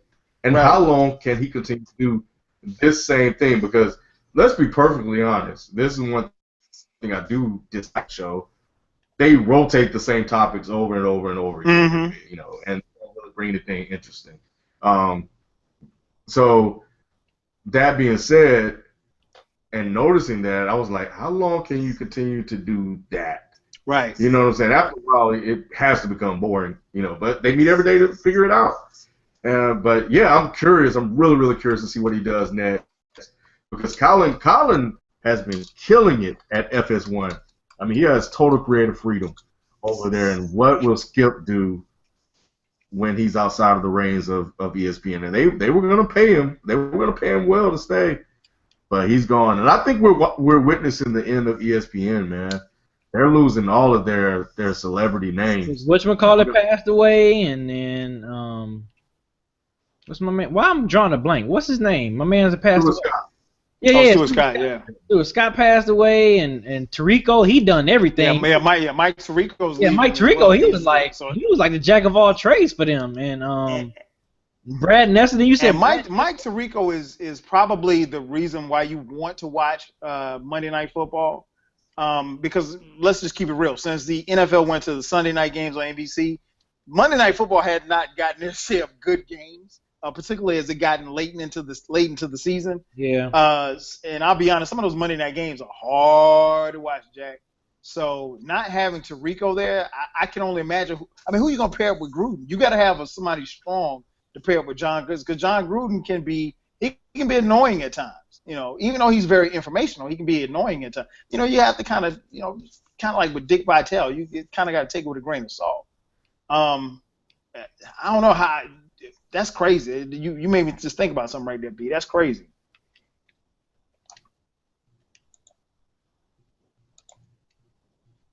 So yeah, we'll see what happens. We'll see what happens. It's gonna be interesting for ESPN. Like you said, a lot of on-air talent is leaving. We got a few more minutes left in the show. So we can go ahead and, unless you guys got anything else, we can jump into our parting shots. Who's going first? Kenneth, you can go first. Sure, I'll go. And really, I don't really have one, but AJ just gave me one. I tweeted this to you guys, and it was something that I was afraid was at some point going to happen. They're talking about giving Jason Whitlock a show. And I'm probably I'll hate listen because I know I will. That guy irritates me so much. And I blame FIFO for this because I never paid attention to this guy. This guy loves to take contrarian views because I'm not going to even get into all that. All I'm saying is that we need to start a what's the thing that they start, Kyle, where you start a petition? What do they call it? Yeah, the petition. Damn. I can't. We need to start one of those. They do them all the time. We need to start one of those to stop them from giving Jason Whitlock a show because he's going to go out and he's going to embarrass the hell out of black folks, and we don't need that. We don't need him out there cooning for Fox Sports. Yes, I said it, cooning, because that's what he is.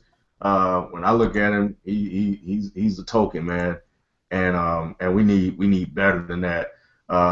We need better than that. Stephen A. has become problematic over the years, but he's way better than Jason Whitlock. Oh, way better. And Jason Whitlock, I think he's just a bane on black folks. I'm sorry. This guy is the worst. This guy's the absolute worst. So yeah, I'll start it up. I just need you guys to sign, and we'll get this movement started, man. We'll send it to Fox and see if we can get that show canceled before it even begins. Hey, I got your second signature on that. B, where's your party shot, B?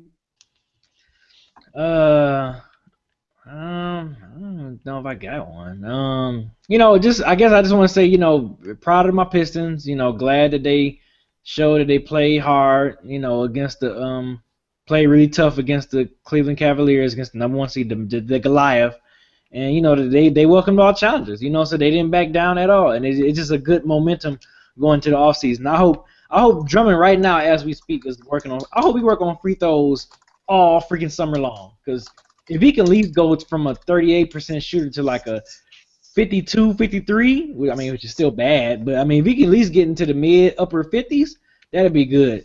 Bruh, Drummond, work on them free throws, man, please, because it'd be fourth quarter, you'd be sitting in the sideline looking like a little sad kid that just took lunch money. But you know what? You gotta work your freaking free throws, man. Shoot. He does. Practice your free throws. Don't be out partying. Take like about maybe 2 weeks of vacation. Go with your family or whoever, your girl or whatever. After that, you should be right back in the gym working on that free throw, man. That's the only thing you should be working on is your freaking free throw shots, man. Free throw. So if that's my point, I just gotta say, Drummond, working your free throw so you be in the game in the last few seconds and the last few minutes in the fourth quarter and not looking like a sad puppy. I didn't know he was shooting 30%, dog. It's like the worst in history. It's like his percentage is like the worst in NBA history. Is he worse than Ben Wallace? Yes. Yeah, and it's change.org is the site I was trying to remember. Change.org. Yep. Start the petition. Start it up. There you go. There you go. My part in shot, man, actually deals with music. As many of you know, we lost a great one.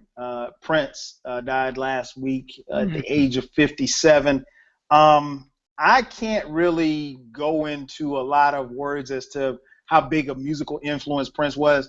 I did a podcast on my podcast called the 12 Kyle Podcast. You can check it out on pretty much anywhere you can find a free podcast. I'm there. You can check out the most recent podcast about Prince. What I will leave you all with is I think that his death reminded me of what he truly was. At one point in time, Prince was known as the artist formerly known as Prince. And that's what he was. He was an artist, a guy who on his first 2 albums played every musical instrument on the album. You'll never, with the advent of technology, I don't think that we're in a generation or an era where you actually make artists and make musicians who are that crafted. Someone who could play over 50 instruments very well. So I will say this much: if you're younger and you didn't catch Prince, or you just saw some little funny looking light skinned guy, do yourself a favor, go back, start from his first album. If you're a fan of rock, you'll love Prince. If you're a fan of funk, you'll love Prince. If you're a fan of jazz, you'll love Prince. If you're a fan of R&B, you'll love Prince. If you're a fan of hip hop, you will love Prince. Trust me. Do yourself a favor. If you're not up on his music, you need to be. Classic musician, classic artist, and we're definitely gonna miss him, especially fans like myself. We're definitely gonna miss him. Yeah, and we're gonna do something then in hip hop. We're actually gonna record a combo on Prince when we get the time. We're meeting up tomorrow to record the Layers and Imperial Denzel Curry Imperial review. So okay, it won't cool. be tomorrow, but we are definitely going to record a combo on Prince and lend our thoughts to it. The only thing I want to say here is that Prince was God, and he stopped the world. Yes, sir. He walked on water, and he done a lot of things. Look, yeah, the man was God. I believe it.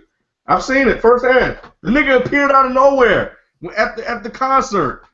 1 minute there was no Prince, and then the next he was just there. It was crazy. We didn't even talk about that. I know you went to that final concert. Because I've heard how incredible was that concert? Oh, it was more than I even imagined, man. And it was truly a joy to see. But his command, the way he gets into the lyrics of the songs, like he really feels the music. It really takes over him. Like he catches the Holy Ghost off his own records. And for a guy and to be able to have as much funk as he had in that grand piano in his opening set was something to witness, because I'm sitting there, I'm like, and I'm listening to it, and he'll kind of sing his little hook or whatever, and then he'll kind of get back into the groove of the song, and it's just like, and it's just crazy. I'm like, and I'm sitting there, I'm like, that shit is really, really funky, and it's just a piano. Like if you really just a piano for a second, how do you make a piano? Like the piano had like the rhythm, the funk, like it had everything. Put that in hip hop, man. Save it to you. I have plenty to say now. But yeah, man, like last thing, like so y'all definitely be on the lookout. Yeah. Cause we'll get into this conversation. We'll keep it going. For real. Yeah, I mean, like I said, man, major musical influence on my life and everybody from our generation. So he's definitely gonna be missed. Once again, big birthday shout out to FIFO. If you guys haven't done so already, hit him up on Twitter and wish FIFO a happy birthday. I believe FIFO turned 72 today. So that's gonna do it for us. We're gonna be back right here next week. B, you here next week or you out next week? Yeah, I'm here next week. Okay, so the whole gang will be back here. We want to thank you all for tuning in. Thank you for the support. Continue to support Dead End Sports. Continue to support Dead End Hip Hop. Make sure that you follow us on all the socials. Follow us individually as well. Make sure that you subscribe to the YouTube channel that you are watching, and also Off the Bench, Q and Ryan. You guys saw them on here last week. So for Ken, for B, And for FIFO in his absence, I'm your host, 12 Kyle. We'll holler at you next week. Peace. Peace.